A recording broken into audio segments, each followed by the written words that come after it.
Thank you for coming out this morning in the rain. And I don't know if it's going to last all day or not, but nonetheless, we're inside where it's dry. And thank you for being here this morning. Colton asked me several weeks ago if I would preach today for him. And I said, would gladly do that. And I'm just not used to preaching in a time frame. I was telling Chris just a minute ago, you got a certain time expires, so I feel a lot of pressure. So I got my pair of scissors. If I have to cut my, sermon in half, then I'll just do that. So we'll try to get you out of here by the time we're supposed to be out. And, I faced a dilemma. I was telling my wife yesterday, I got all this paraphernalia around my head. And I have my glasses on, I have hearing aids, and now I've got a mic, and they all are associated with my ears. And I said, something's got to give. Too many things. Something's going to fall off and break, so I decided to leave my hearing aids at home today. So hopefully you can hear me, but I don't have to hear you. So you'll know in advance, okay? If I ignore you, it's probably on purpose. So several months ago, my wife and I decided that it was time for me to retire. Colton mentioned this last Sunday, and I so appreciate the prayers that you prayed for me last week, and I believe those to be true and sincere. That being said, I guess that meant that I was getting old. That's kind of hard to admit. But I don't feel that I'm old. I don't feel that way. After all, I am in my early 40s. You chuckle as if that's not true. Maybe it's time for me to implement the great bumper sticker theology that says, I may get old, but I refuse to grow up. That's great theology. Yeah, speaking of retirement, if you would allow me, I'd like to say a few words about someone who will have the job of putting up with me now on a full-time basis. My longtime partner in life has put up with me for 46 years. And she has been involved and been my help in every part of my life and in everything I've done. Every time I turned around, there she was. From moving tables to shuffling chairs, planning events, running errands, cooking meals to make things happen. I look forward to the next stage of our lives together. Where are you? I see a big light up here. I can't see well down there. Oh, there you are right there. Okay. I look forward to the next stage of our lives together. I read some words the other day, and I don't know who wrote them, but I do stand in agreement with those words. So one day late from Valentine's, the words are, if I had the chance to live life over again, I would find you sooner so that I could love you longer. Well, the next stage for me is now the honey-do list. Love you, Peanut. Thanks for serving with me all these years.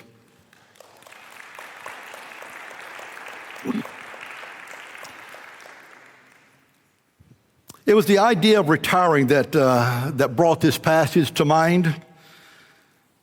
And that passage is found in Ecclesiastes chapter 12. So if you have a Bible, or if you have a social media Bible, or whatever, or a Bible app, or whatever you have, I'd love for you to turn to Ecclesiastes chapter 12.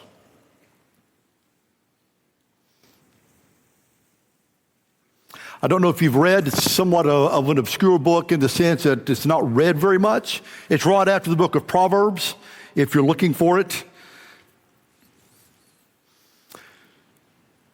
But in thinking through retirement issues and all that stage of life, this chapter did come up in mind, and I want to share some things with you regarding that. But before we get started in the book itself, the author of the book is King Solomon. Some of his background, just so you get a sense of the overall book as we look specifically at chapter 12. His father was King David, and his mother was Bathsheba. And Solomon was known for his wisdom. He wrote much of the wisdom literature in the Bible, and he is credited with writing most of the Proverbs, Ecclesiastes, the Song of Solomon, and Psalm 72 and Psalm 127. He also built the original temple in Jerusalem after his father David had passed away. God blessed Solomon with riches beyond measure, and his kingdom was filled with peace and luxury. In fact, in 1 Kings chapter 10, verse 23, it says that King Solomon exceeded all the kings of the earth for riches and for wisdom. And in 1 Kings chapters 1 through chapter 10 of that book, record the incredible blessings that God had bestowed upon Solomon, the depths of God's given wisdom, and his ever-increasing wealth provide the stage of a life for greatness and for blessing in the first 10 chapters of 1 Kings. But the crumbling decline of his promising life can be found in 1 Kings chapter 11 in the first three words. Before I read those three words, please keep in mind that in 1 Kings chapter 1 through 10, God has been blessing Solomon in every imaginable way. Wealth, wisdom, peace in the kingdom for 40 years, a life looking ahead of great blessing, moving on. But in chapter 11, there were three words where we see the decline of Solomon in his kingdom and the decline in his own personal life. Those three words were King Solomon, however. King Solomon, however. This is called tone in writing and in literature. In other words, those three words, can you see the dark clouds starting to build up on the horizon of his life? Everything for 10 chapters is well. It's good. Solomon is obedient to the Lord. But King Solomon, however.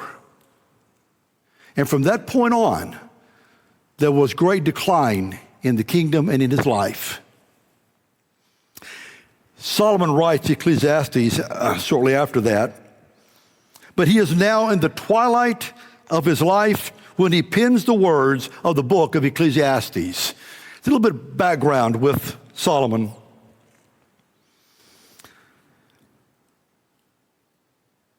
Among most Jewish historians, it's believed that Solomon died around 55 to 60 years old. Seems young to me, doesn't it? I had the old man with a long beard pictured, kind of like Derek Shipley, very, very similar to that. But he wasn't that old. But in the Old Testament times, as you can read and research, that was a pretty good old age at that point. People didn't live all that long.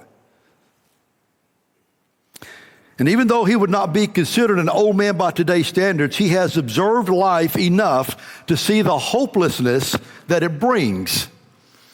He has become a cynical, pessimistic, sarcastic, scoffing person in the twilight years of his life as he reflects on both his personal life and the reality of life in general. So please understand the perspective from which he's looking at life. And he is now an old person. I want to introduce you to a couple of, this is all introduction things, so I'm going to move on here, but some familiar terms throughout the book that you need to be familiar with. First term you need to become acquainted with is meaninglessness or meaningless. First word. Some translations have it as vanity. 38 times in the book of Ecclesiastes, in 12 chapters, you'll find meaningless. And in fact, if you'll go to the first chapter of Ecclesiastes, if you can get there pretty quickly, and he starts in the second verse. It doesn't take him long to introduce that term because the verse says meaningless. Meaningless, says the teacher. Utterly meaningless. Everything is meaningless. Wow, welcome to the book of Ecclesiastes.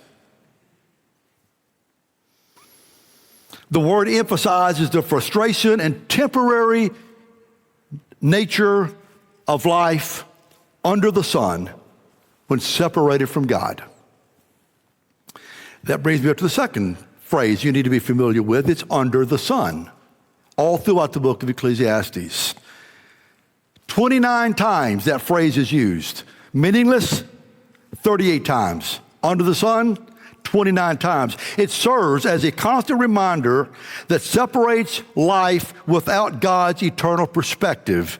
It signifies the idea of beneath the sky, a viewpoint or on earth perspective, and it emphasizes the futility or meaninglessness of life's endeavors, such as work, wisdom, pleasure, when viewed as a means to an end themselves.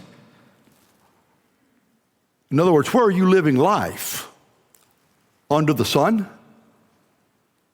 Because there's meaning to that.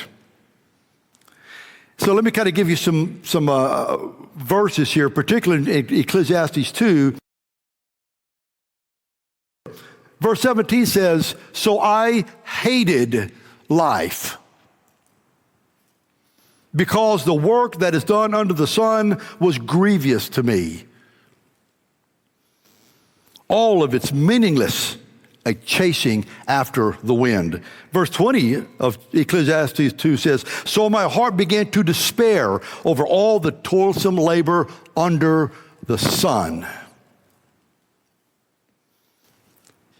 Kind of get depressed by now, aren't you? Kind of wondering, man, I do see the dark clouds.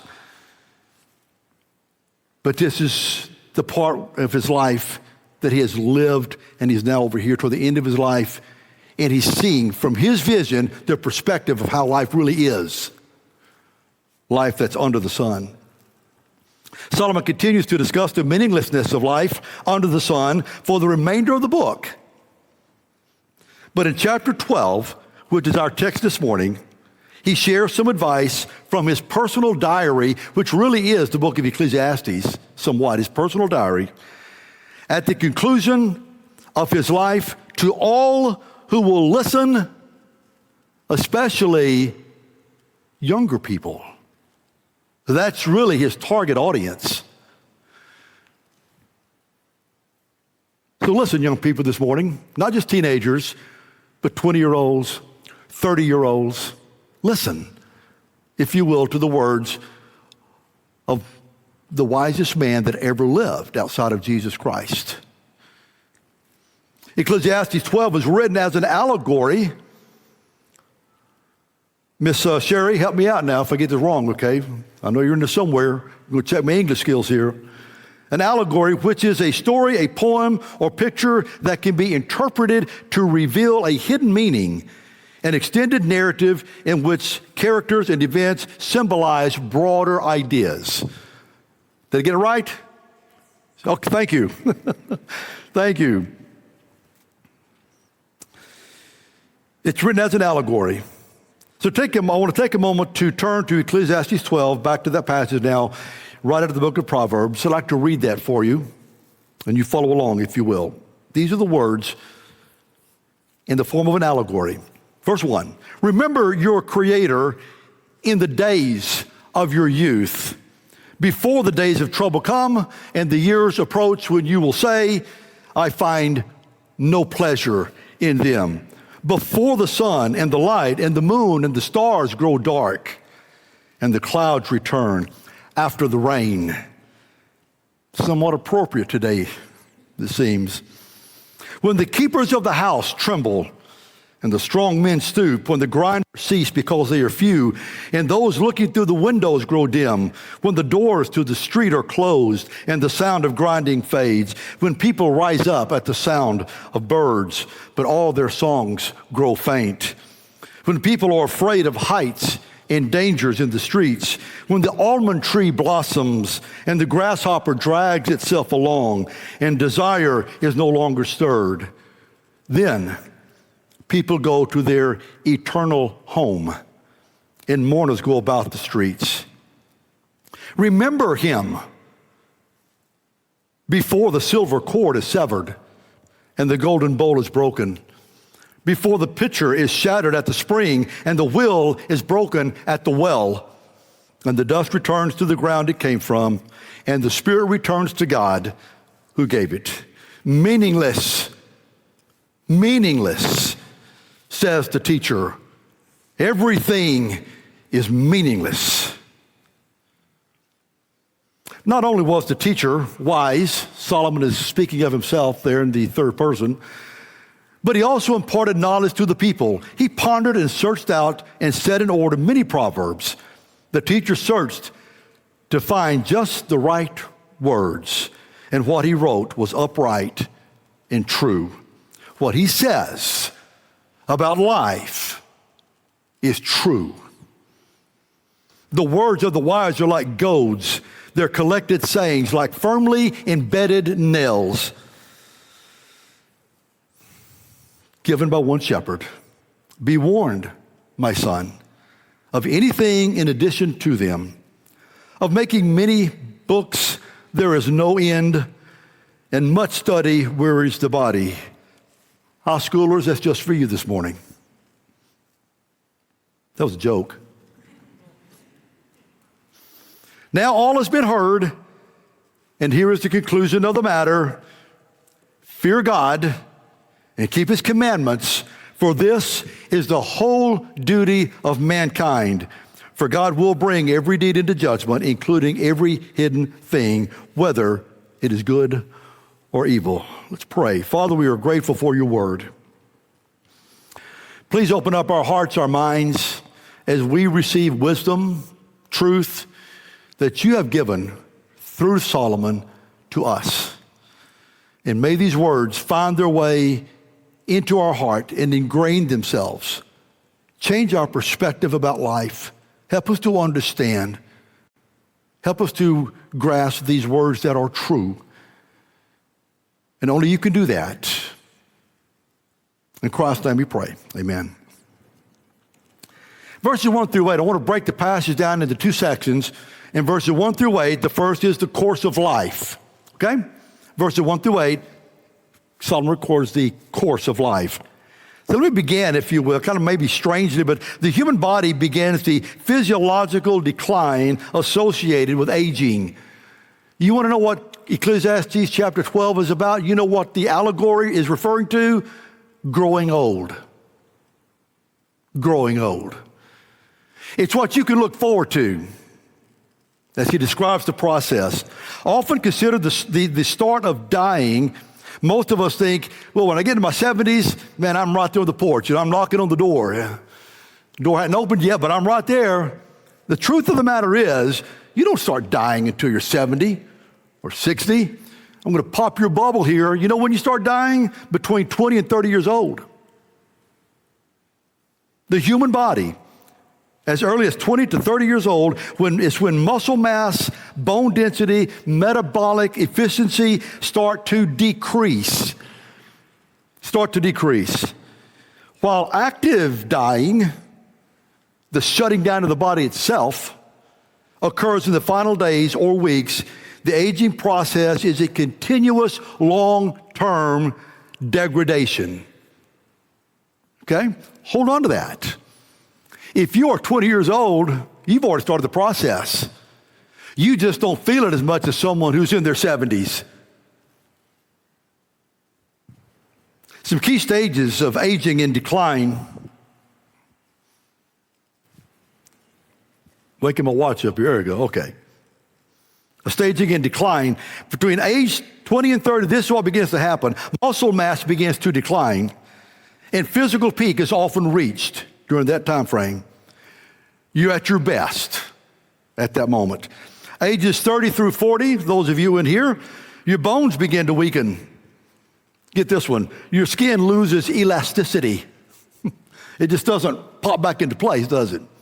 You notice a little sag here and there. You look in the mirror and go, my goodness, I'm not as elastic as I used to be. And metabolic rates begin to slow. Ages 50 and over. This is where we are in that category. The brain begins to lose cells and shrink. No wonder I don't remember much sometimes. Shrinking brain, that's encouraging. And on average, the body accelerates its transition toward frailty, or what is more commonly called old age. And it seems that most people have their own definition of when you are old. Is it not true? You have your own ideas and your own thoughts about that. So it becomes an opinion as to when you officially become old. In other words, most people have this: you're only as old, finish it for me, as you feel. So if I feel okay, I'm not old. Doesn't matter if I'm 70 or 80 years old. I feel like I'm a 40-year-old. That's how age is defined. This standard, though, seems to have been a general consensus for generations. However, the U.S. government stepped in and decided to remove all ambiguity and all opinion. And after much deliberation, they decided to let you know when you are officially old. I hear some circles out there. You know where I'm going with this. On August 14th, 1935, they decided that the official start of old age would begin when you are required to roll in what? Social Security. Now you're old. Now you get inducted. I guess now I'm officially old as well as others who enrolled before me. Alan Bolin. Please don't raise your hands, okay? Of those who are exclusive members of the old age club, according to the U.S. government. So he talks about the course of life here. And in that little segment between verses 1 through 8, there are three things I want to kind of break those down into the areas. The first, to understand that in the course of life, there is a psychological. My daughter is here this morning. I appreciate that. She teaches AP psychology at Houston High School, so I got to be careful on this one. I passed my English exam. I hope I can pass the psychology exam. The psychological effect that occurs when old age begins to set in. That's found in verses 1 and 2. There we go. The verse says we read, "Remember the Creator in the days of your youth before the days of trouble come, and the years approach when you will say, I find no pleasure in them. Before the sun and the light and the moon and the stars grow dark and the clouds return after the rain."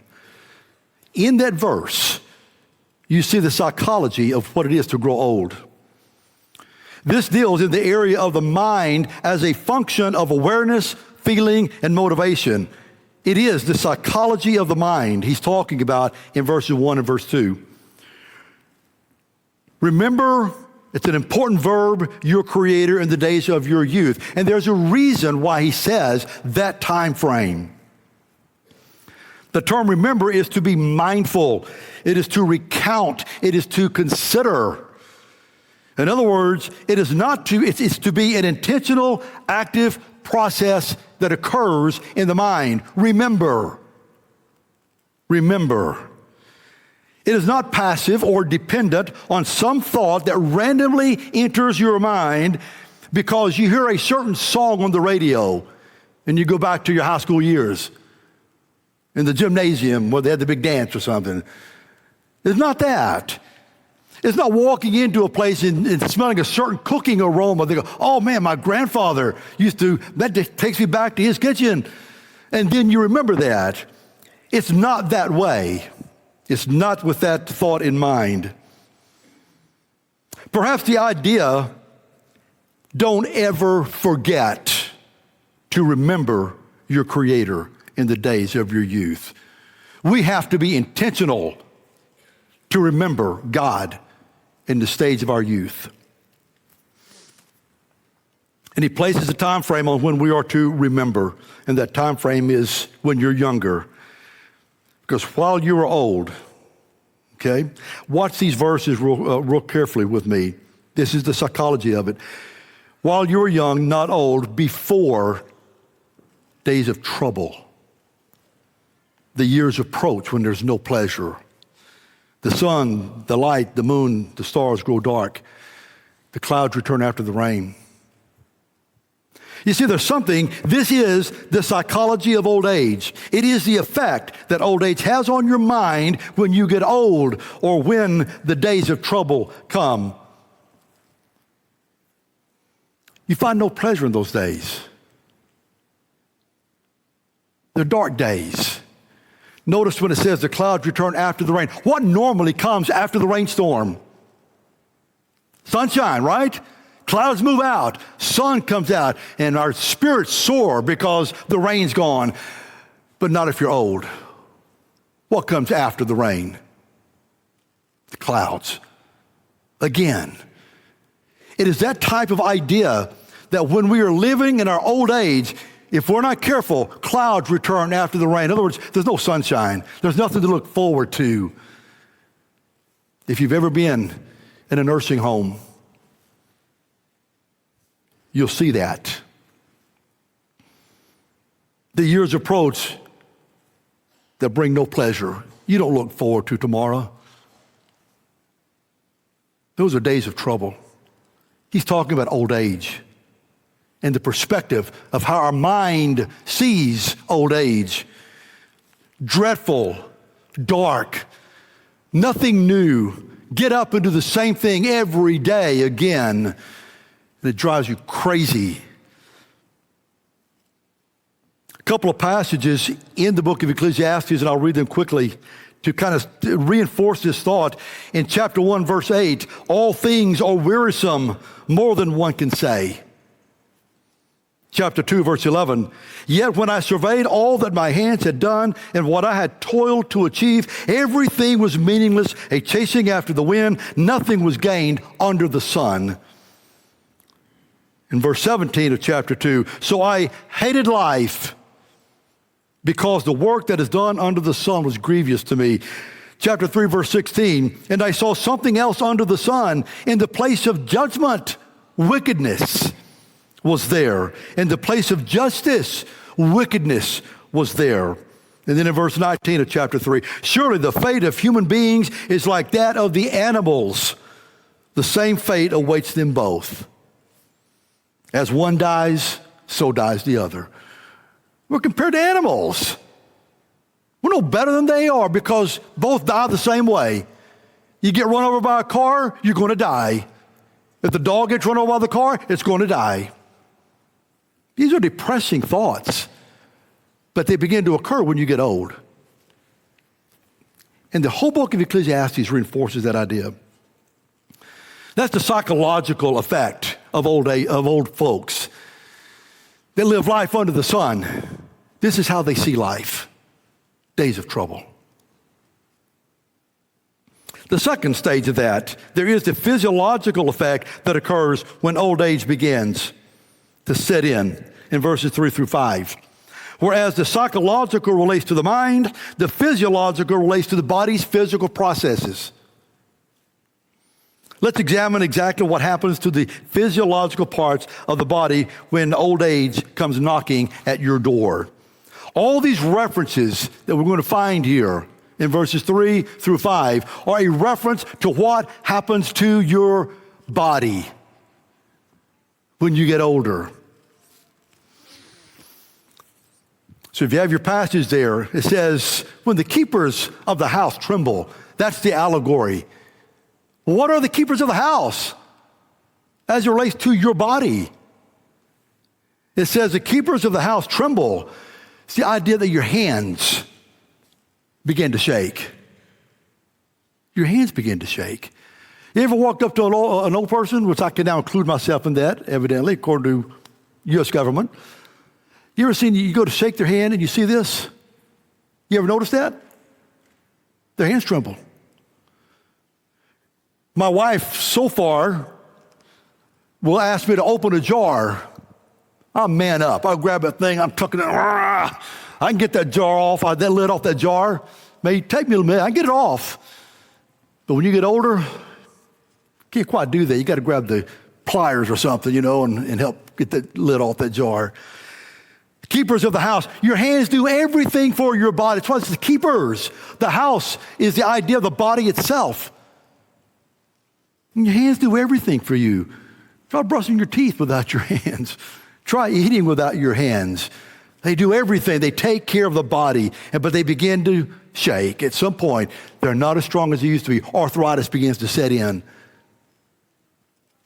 I got to move along here. Strong men stoop. That's a reference to your legs. How do you know that? Well, if you'll notice, even it's in a plural sense. Strong men, not strong man. It's more than one. They stoop. It's your legs. You ever walk behind an old person? They tend to waddle sometimes, you know?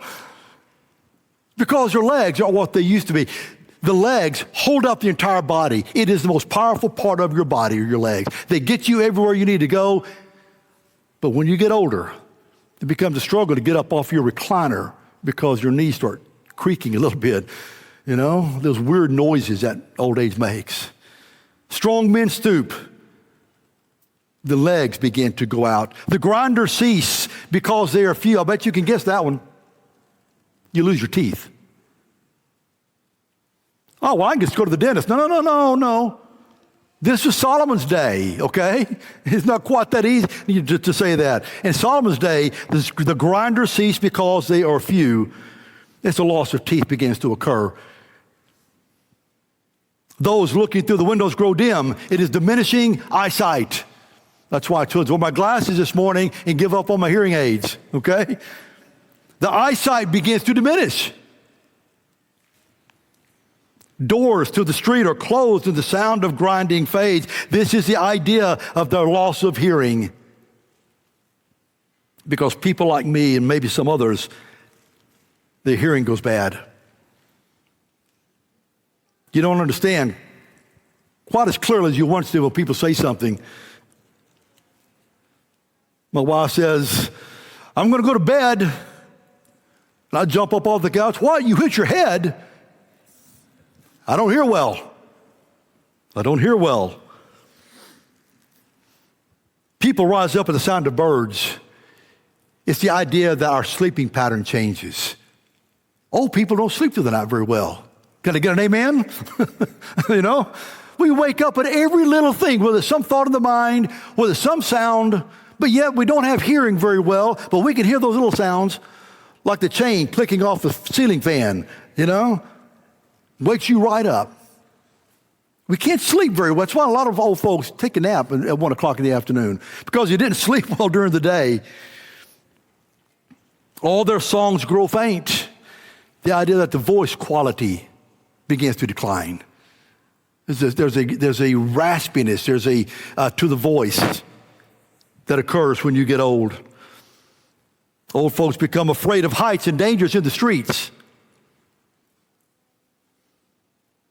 They develop a keen awareness of danger. Is it not true? Young people, can you see that in your grandparents?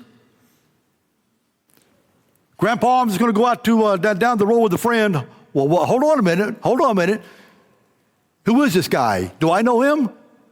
You can't go down there. I don't know who this guy is. You make sure that you don't play on the street. You play in the house. And on it goes. So the concerns of danger. And when you get older, it is in your mind. It permeates your thought process. Everything is in the context of what can go wrong. There's a strong keenness of danger. The almond tree blossoms begins to happen when you're in old age. What, an almond tree? Have you ever seen an almond tree in full bloom? Maybe it'd be better applied if the maybe a different sort of tree, because we don't have very many almond trees in this area. But the Bradford pears, have you ever seen those? What color are they when they bloom? I know you've seen a Bradford pear in bloom. They're white. When the almond tree blossoms when you get old, guess what happens? Yeah, even Lady Clairol is going to have trouble with this one, because her hair turns white. Or in my case, turns loose. The almond tree blossoms, the hair turns white, the grasshopper drags itself along. You ever go down the interstate and watch an old person drive? They're up on the steering wheel and they're doing 40 miles an hour with a 70. And as you go back, you're craning your neck out of what's wrong? You're going to cause an accident because you're going too slow. And everything they do is slow. They eat slow. They talk slow. They sleep slow. Everything in the life of when you get older, everything you do slows down. And then the last one of this list of allegory of growing old, what happens to your body? Desire no longer is stirred. There comes a time when you no longer have the ability to reproduce. I believe the New American Standard Version has this translated, the caperberry becomes ineffective. It's the idea of seed being planted into the ground and reproducing. There comes a time we don't have children anymore. When you get old, it's part of the process. This is the beauty, and I fully believe that Solomon chose the form of an allegory instead of just saying things like, well, when you get old, your hands shake and your teeth fall out, you can't hear anymore. He's saving the dignity of those who might be old. Well, as he pins it like this, kind of softens the blow, if you will. Maybe let me give you a modern paraphrase. Everything that works hurts. And what doesn't hurt doesn't work. You know you're getting old when you feel like the morning after, even though you haven't been anywhere. Or you know you're getting old when your little black book only contains the name ending in MD. You know you're getting old when your mind makes contracts your body can't keep. Or maybe you know you're old when you look forward to a dull evening. You're old when your knees buckle and your belt won't. You're old when your back goes out more than you do. My favorite here is you get old when you sink your teeth into a steak and they stay there. I say that I went to see my mom a few weeks ago, and she has false teeth. Yes, those things really do exist still. She asked me, son, can you go get my false teeth out of the bathroom? I got them in a little cup in there, and can you rinse those off and bring them back to me? Well, that happens to you, okay? Well, you get to do that for your mom. Grab them again. I'm kind of stretching it. Yeah, that's what you know you're old when you have false teeth, I guess. And you know you're old when you have all the answers, you know them all, but nobody asks the questions. They don't care about your opinion anymore. You're too old. You know? What do you know? Well, moving along quickly, the third area of this is the physical effect that occurs when old age sets in. We looked at the psychological, we've seen the physiological, and now we're talking about the physical part. You know what happens? Guess what happens? You die. That's it. It's kind of anticlimactic, isn't it, you know? Solomon tells us what's going to happen to us. Well, then what's next? Oh, you die. That's what the verse says. Then people go to their eternal home, and mourners go about the streets. Remember him before the silver cord is severed, the golden bowl is broken, and he takes all these terms of finality at this point. The silver cord, please notice that it's severed. The value of the silver cord lends importance. But the silver cord gets severed. Not just scratched, not just cut, it is severed. It's over. The golden bowl is broken. Not cracked, not chipped. It's broken. The pitcher is shattered at the well. The idea of the life-giving water that you would normally get from the pitcher is not there anymore because the pitcher is shattered. It's irreparable. You can't get super glue and put it back together again. The wheel is broken at the well. It's not just temporarily out of service, it's broken. Those are terms and verbs of finality. In other words, death is certain. It's coming your way at the end of the process of growing old. The next step is you die. The dust returns to the ground, and the spirit returns to God. The physical effects of old age, when it runs its course, is inevitable. Genesis chapter 2, verse 17, but you must not eat of the fruit of the knowledge of good and evil, for when you eat from it, you will certainly die. Hebrews 9:27, just as people are destined to die once, and after that, to face judgment. Oh, we're going to die. That's what happens in old age. The second part is the conclusion of the matter. We've looked at the course of life. That's what we're heading. That's where we're going. But then he doesn't leave us on such a negative note. There is a conclusion to the matter. And I must hurry.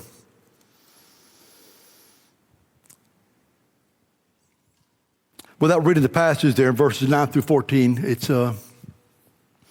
two things I just want to bring to your mind in that. And one is the accuracy of the message. It's what Solomon's saying. Is that really true? Is it really like that? He refers to the accuracy of the message when he says, the teacher searched to find just the right words, not any words. He wrestled of how to communicate the truth of this. He found just the right words, and what he wrote was upright and true. Yeah, it really is going to happen. The words are wise. The words of the wise are like goads. They're collective sayings like firmly embedded nails, reinforcing the idea of the truth. A goad is basically a long wooden rod, typically 8 to 10 feet long, with kind of a sharp iron ending on it. And the farmers would use them to prod sheep or cattle along. They'd poke them, get back on the course over here. One's over here, get back over here and poke them. That's what a goad was for. These words of wisdom are like that. They keep us on the right path. They keep us understanding and what to look forward to and what we're going to have to deal with. And they're like firmly embedded nails, which got the permanence that are there. You ever try to get a nail out of a piece of wood that's buried way in there? You can't get it out. It's just firmly embedded. These words in chapter 12 and in all of Ecclesiastes are goads that are firmly embedded. They are true and they are right. Now, what's the action of the message then? There is an action. Not only is what he says true, but we can do something about it. Now, all has been heard. Here is the conclusion of the matter. Fear God and keep his commandments, for this is the whole duty of man. As we conclude this morning, Solomon's words can be viewed as a depressing, hopeless, cynical message. And it is under the sun. It really is that way, under the sun. There is only one way to avoid such a stark, depressing, difficult reality about life. You have to live life not under the sun, but above the sun.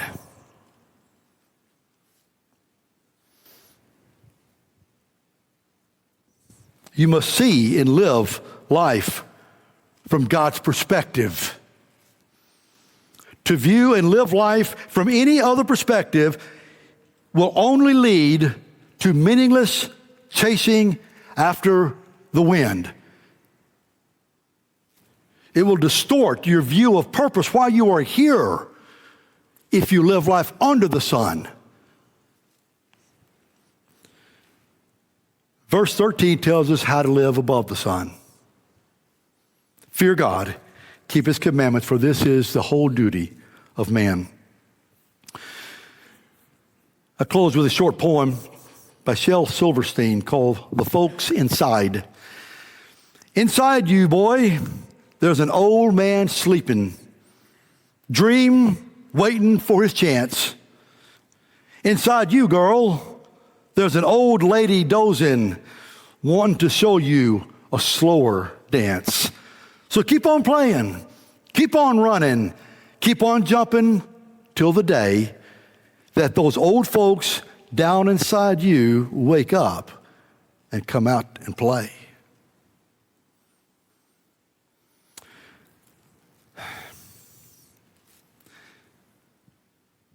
Remember your Creator in the days of your youth while you can.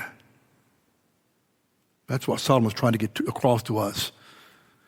The day is coming when we won't be able to remember him because our mind is affected. We can't think correctly. It's too late. I'd love to go to church, but I'm wheelchair bound. I can't get there anymore. My legs are, I can't walk much. I can't get there. But you want to, too late. Solomon's message is do and remember for the Lord what you can now when you have all of your faculties together, your mind is straight. Remember him then, because you wait too long, it's going to be too late. Do it now. Do it now. If you do not know the Lord this morning and you have been living your life under the sun, get out from under the sun. Get above the sun. Put your faith in Jesus Christ this morning. If you have been looking and longing, not understanding, depressed life, I'm telling you, live life above the sun. Doesn't mean that your circumstances might not change, but what will change is your perspective of what's going on. And you'll look to the Lord and you'll find purpose and meaning. It won't be meaningless. But you have to know who the Lord is. If you don't know him, introduce yourself this morning in the seat where you are. He's waiting for you. He wants to change your idea of what you're looking at come Ecclesiastes 12. And he can. Because what's really good, even though we die, guess what happens after that if you know who he is? Oh, full life. Full life. I want you to take a few moments as the band comes up and give us some thought to what we talked about this morning, Ecclesiastes 12. Reflect.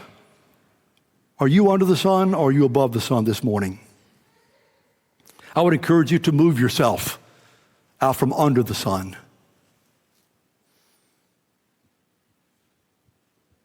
So as they play, you think about Ecclesiastes 12. Think about your life. Where are you heading? What are you looking forward to?